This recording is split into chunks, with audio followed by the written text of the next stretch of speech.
नमस्कार। दिल्ली विधानसभा के विशेष सत्र में आज जमकर हंगामा हुआ। हंगामे की वजह से कार्यवाही स्थगित कर दी गई। दिल्ली के उपराज्यपाल विनय कुमार सक्सेना और केजरीवाल सरकार के बीच टकराव की छाया यहां दिखी। आपके आरोप अपनी तरह के हैं, बीजेपी के अपनी तरह के हैं। याद कर सकते हैं कि इससे पहले भी एमसीडी में मेयर के चुनाव को लेकर कहीं और ज्यादा हंगामा हुआ। कुछ पार्षदों के घायल होने तक की खबर आई थी। अब सवाल यह है कि सारा झगड़ा किस बात का है।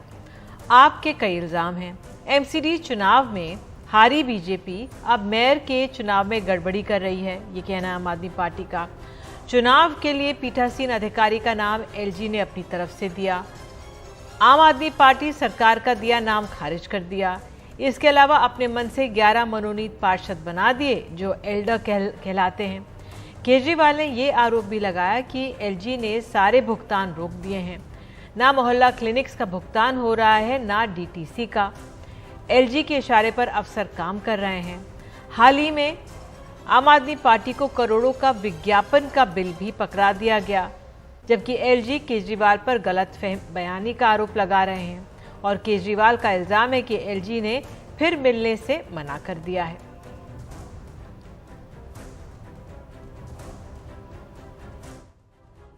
अभी अंदर से मैसेज आया है, एलजी साहब ने मिलने के लिए मना कर दिया। ये बेहद दुख की बात है कि दिल्ली के मुख्यमंत्री, दिल्ली के उप मुख्यमंत्री, दिल्ली के सारे मंत्रीगण और दिल्ली के सारे विधायकगण यहाँ पे आए हैं, सड़क पे खड़े हैं, उनके घर के सामने खड़े हैं और एलजी साहब ने हम सब लोगों को मिलने के लिए मना कर दिया। तो बहुत दुख की बात है, बहुत खेद की बात है कि दिल्ली के एलजी ने सारी कैबिनेट से और सारे विधायकों से मिलने से मना कर दिया। इसके बाद की आगे की क्या वो होगी स्ट्रेटेजी, हम डिस्कस करेंगे। फिलहाल हम लोग अब निकल रहे हैं यहाँ से। तो ये टकराव या तमाशा बयानों से विधानसभा होता हुआ सड़कों तक चला आया है। 2 दिन पहले बीजेपी और आप एक दूसरे के मुख्यालयों के सामने प्रदर्शन कर रहे थे। आज भी आप कार्यकर्ता एलजी आवास तक जाने की कोशिश करते नजर आए, जिन्हें पुलिस ने रोका।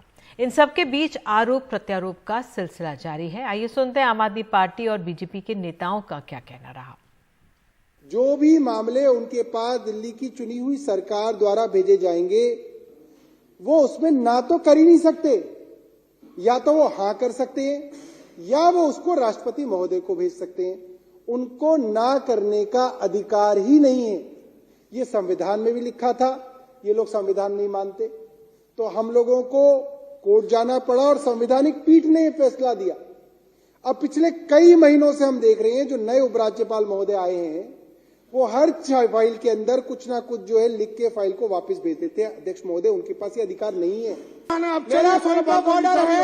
अध्यक्ष महोदय, ये बात साफ हो गई। रामवीर विदुड़ी जी अब एलजी के सेक्रेटरी बन गए। सुनिए, क्या पॉइंट किस नियम में है? नियम बताइए, क्या है पॉइंट ऑफ ऑर्डर? माननीय सौरभ भारद्वाज जी, नियम क्या है? इस विधानसभा के अंदर गलत बयानी कर रहे हैं। नियम में उपराज्यपाल का नाम लेकर गलत बयानी कर। सौरभ जी जारी रखिए। तो ये टकराव जो है वैसे वो आज का नहीं है। दिल्ली का बॉस कौन है, एलजी या मुख्यमंत्री? ये सवाल अदालतों तक भी पहुंचता रहा ही है। दोनों एक दूसरे पर सीमा फैलाने का आरोप लगा रहे हैं। इसलिए सच की पड़ताल में हमने पूछा है, दिल्ली में आप सरकार और एलजी का टकराव, दोनों में कौन लांघ रहा है लक्ष्मण रेखा? आपके पास हमेशा की तरह 3 विकल्प होंगे। ए आप सरकार, बी एलजी और सी कह नहीं सकते। तो आपकी राय बताएंगे सच का मीटर में ब्रेक के बाद। फिलहाल हमारे साथ हैं 2 खास मेहमान, बीजेपी की आरती मेहरा और आम आदमी पार्टी के कुलदीप कुमार हमारे साथ दोनों मौजूद हैं। बहुत बहुत धन्यवाद जुड़ने के लिए। लेकिन अगर आरती जी मैं आपसे शुरुआत करूं, ये क्या हो रहा है दिल्ली में? मुख्यमंत्री, विधायक क्यों सड़कों पर उनको उतरना पड़ रहा है? देखिए, हंगामे करने की आदत है निधि जी। इन्होंने कन्फ्रंटेशन की पॉलिटिक्स करनी है, कंसल्ट करके और एक ऐसी सरकार चलाएं जिससे दिल्ली वालों का लाभ हो।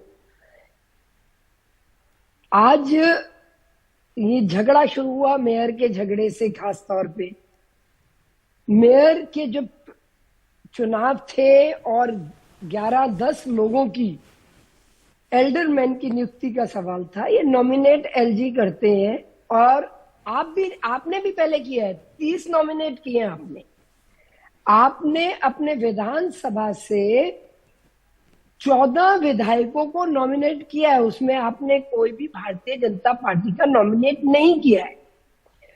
तो जब आप करें तो आप अपनी मनमानी से जो मर्जी कर ले, लेकिन जब भारतीय जनता पार्टी नहीं, एलजी महोदय ने अपना पीठासीन अधिकारी प्रिजाइडिंग ऑफिसर को जैसे ही नॉमिनेट किया, इनको ऑब्जेक्शन हो गई।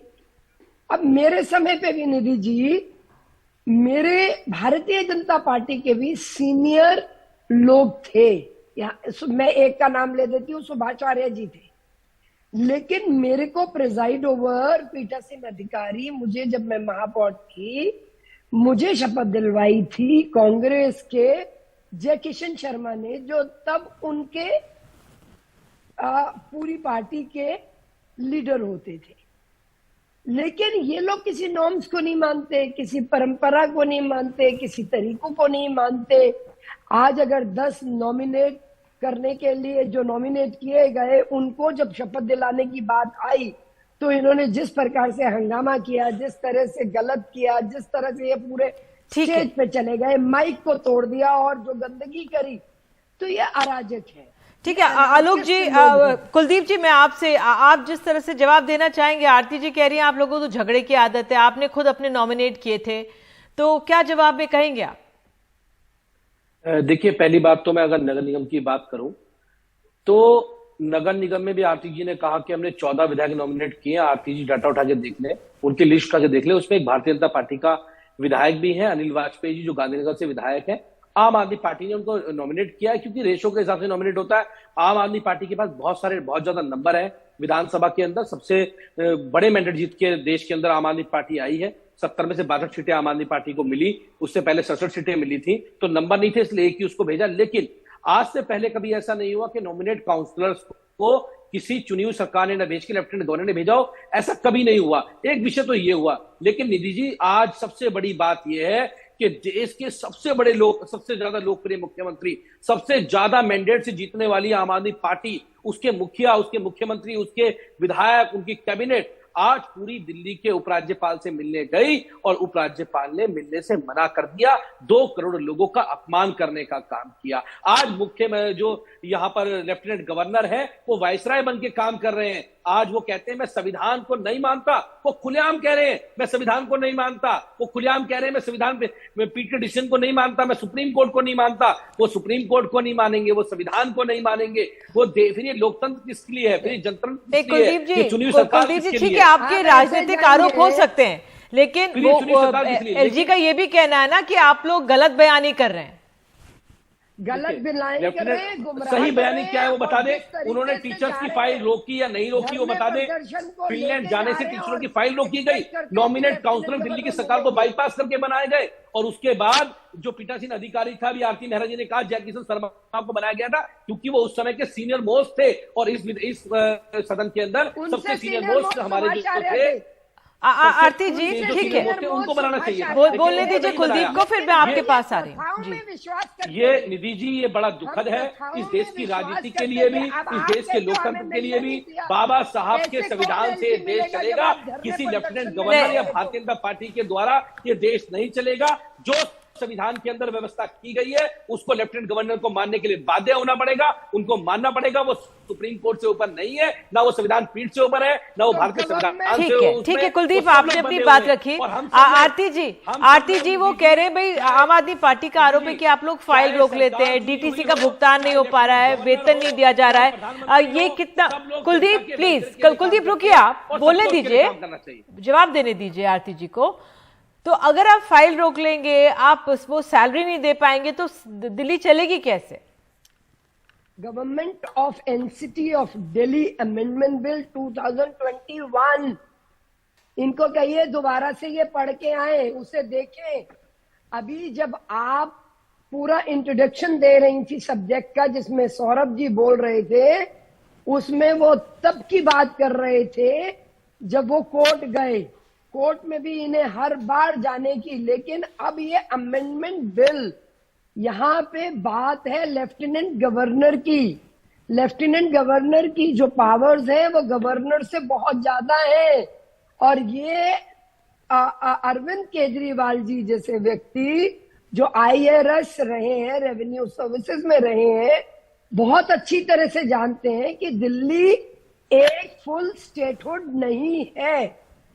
और जब वो फुल स्टेटहुड नहीं है तो उसके अपने कुछ दिल्ली C ग्रेड की आती है, तो उसमें उनके जो अधिकार है उन्हीं अधिकारों में शीला जी ने भी काम किया, उन्हीं अधिकारों में खुराना जी ने भी काम किया। ऐसी कन्फ्रंटेशन बिल्कुल नहीं की थी निधि जी। और आज इन्हें लग रहा है, मुझे नहीं मालूम ये कौन कौन सी फाइल का इल्जाम लगा रहे हैं, लेकिन हम भी तो यही कहते रहे कि आपने निगम में पिछले 5 सालों में जिस तरह से निगम की कमर तोड़ी, जिस तरह से निगम का पैसा नहीं दिया, जिस तरह से निगम का जो भी प्रोजेक्ट, जो भी सुजेशन, जो भी रेवेन्यू अर्निंग, जो हमने फाइल्स भेजी इन्हें कि इस तरीके से हम MCD की आय बढ़ा सकते हैं, इन्होंने सब काटा मार के साइड पे रख दी। आज इन्हें बहुत बुरा लग रहा है, लेकिन सच्चाई ये है कि आप फिनलैंड में भेजेंगे टीचर्स को और आप अपने एजुकेशन सिस्टम के 8 से 10% स्कूलों को एक मॉडल बना के पूरी पिक्चर देना चाहेंगे, तो ये सच्चाई जनता सब बहुत अच्छी तरह से जानती है। ये ठीक है आरती, आपका ये आरोप है, आपका ये कहना है कि 5-6 स्कूलों को दिखाना चाह रहे हैं, लेकिन इन मॉडल स्कूल्स की तारीफ भी हुई है कुलदीप। लेकिन ये ऐसी सरकारें दिल्ली की कांग्रेस ने भी चलाई, बीजेपी ने भी चलाई हैं, लेकिन क्यों हम इतना अब विरोध प्रदर्शन देखने को मिलता है? क्या आपको लगता है ज्यादा सख्ती की जा रही है आम आदमी पार्टी की सरकार से? अब देखिए, मुझे लगता है कि आरती जी अब एक्टिव पॉलिटिक्स में है नहीं और वो घर से बाहर निकलती नहीं है। अगर वो निकले घर से बाहर और दिल्ली के स्कूलों को देखें तो उनके घर के आसपास का स्कूल भी कोई ऐसा शानदार जरूर बना होगा जो पिछले 5-6 साल में दिल्ली की सरकार ने बनाया होगा। लेकिन आज अगर गरीब के बच्चे को अच्छी शिक्षा मिल रही है तो भारतीय जनता पार्टी को दर्द होता है। अगर आज टीचर फिनलैंड में ट्रेनिंग करके दिल्ली के स्कूलों को अच्छा कर दे तो इनको दुख होता है। सीसीटीवी कैमरे की फाइल इन लोगों ने रोकी, ऐसे करके मुख्यमंत्री को धरने पे बैठना पड़ा जब वो जाके फाइल पास हुई। और आज फिर जब फिनलैंड जाने की टीचर्स की फाइल उन्होंने रोकी तो मुख्यमंत्री को मार्च करना पड़ा।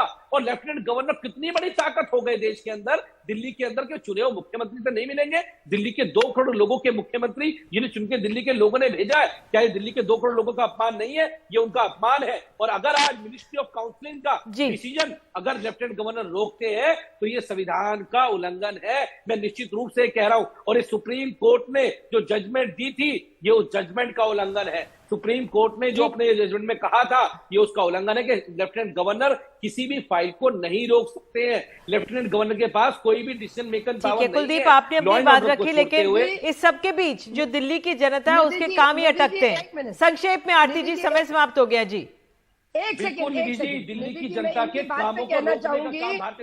कुलदीप कहने दीजिए इनको, अपनी बात समाप्त करने दीजिए जी। कुलदीप जी एक बात बता दो, ये काम रोक पाए उनको दिल्ली की जनता के कामों को। आप दोनों के बीच जो ये बयानों की रस्साकशी चलती रहेगी, लेकिन इस सबके बीच बीजेपी की, आपको बता दें, दिल्ली की जो जनता है वो त्रस्त है। और यही हमने सवाल आज पूछा था कि आम आदमी पार्टी और बीजेपी इस तरह से जो स्थिति बनी है, कौन लांघ रहा है लक्ष्मण रेखा, और उसका सच का जो मीटर है उसका जवाब जो है हम आपको दिखाएंगे एक ब्रेक के बाद।